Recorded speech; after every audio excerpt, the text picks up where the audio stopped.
Hello guys, welcome back to my channel. I hope आप सब बहुत ही अच्छे होंगे और मैं भी बहुत अच्छी हूँ। और मैं पढ़ाई कर रही हूँ, आप भी पढ़ाई कर रहे हो, मुझे भी पता है क्योंकि आप मेरे यूट्यूब चैनल को फॉलो करते हो।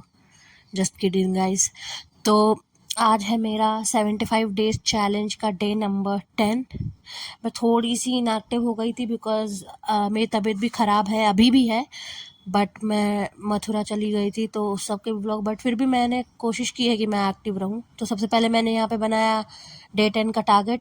अब इसमें आप टारगेट में देख सकते होगे कि जो है मैंने जो शेड्यूल बनाया था उससे मैं थोड़ा हट के टारगेट लिख रही हूँ।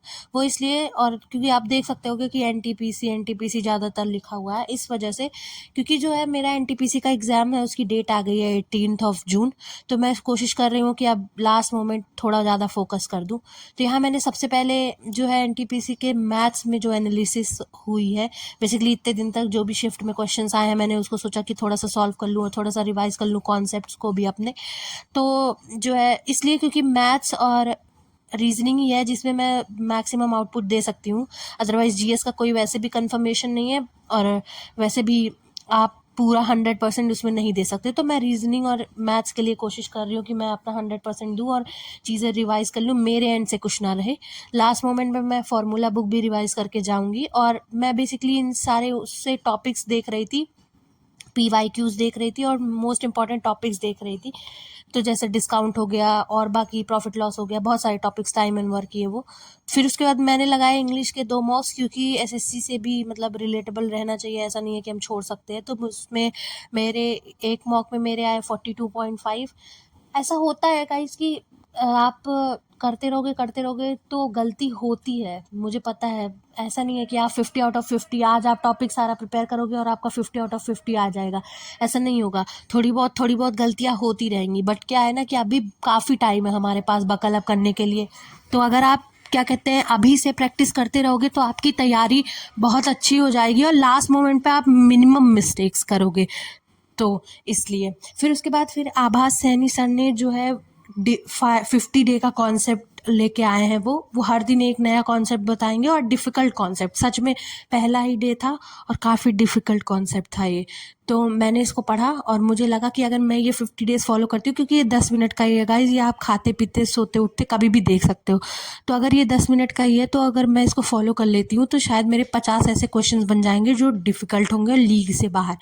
फिर मैंने सोचा कि जीएस वैसे अनसर्टेन है, बट मैंने देखा जो भी एनालिसिस लोग कर रहे थे। फिर उसके बाद मैंने परमार सर का करंट अफेयर पढ़ा, तो मुझे लगा कि इनके करंट अफेयर जो इन्होंने पढ़ाया उसमें से काफ़ी क्वेश्चंस आए हैं। तो मुझे लगा कि अगर मैं ये करंट अफेयर कर लेती हूँ तो कहीं ना कहीं मेरे लिए प्रॉफिटेबल रहेगा। तो मैंने इनका ये करंट अफेयर का एक लेक्चर किया और अभी पूरा कंप्लीट नहीं किया क्योंकि थोड़ा लंबा है, तो इसलिए मैंने हाफ़ ही किया है और हाफ़ मैं डे 11 में करूँगी। तो मैंने सोचा है कि बाकी के जितने भी बचे हुए दिन हैं इसमें मैं परमार सर की जितनी भी वन शॉट आई हैं एनटीपीसी के लिए उन्हीं को कवर करूँगी और उन्हीं को 2 बार पढ़ूँगी, ताकि बस इतना जो भी है मेरा इतना ही रहे और मैं इतना ही रिवाइज करके जाऊँ, अच्छे से जाऊँ। फिर उसके बाद मैंने सोचा कि आज के डे में करंट अफेयर तो पढ़ ही लिया, लेकिन साथ के साथ पॉलिटी भी रिवाइज कर लेते हैं, क्योंकि पॉलिटी एक ऐसा टॉपिक है जिसमें वेटेज बहुत ज़्यादा होता है। तो मैंने सबसे पहले सर की जो है परमार सर की वन शॉट पॉलिटी की पढ़ी और फिर उसके बाद फैटमैन से उसको रिवाइज किया।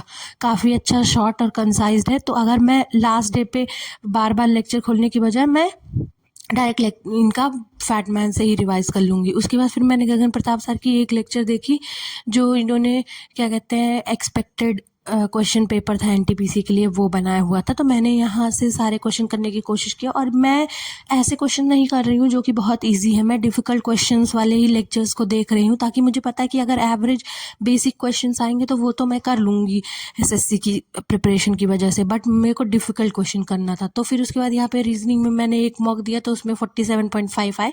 अगर पेपर के दिन मेरा नंबर सीरीज से क्वेश्चन बन जाता है तो मोस्ट प्रॉब्ली मेरे रीजनिंग में अच्छे एनटीपीसी में मार्क्स बनेंगे और सीजीएल में भी।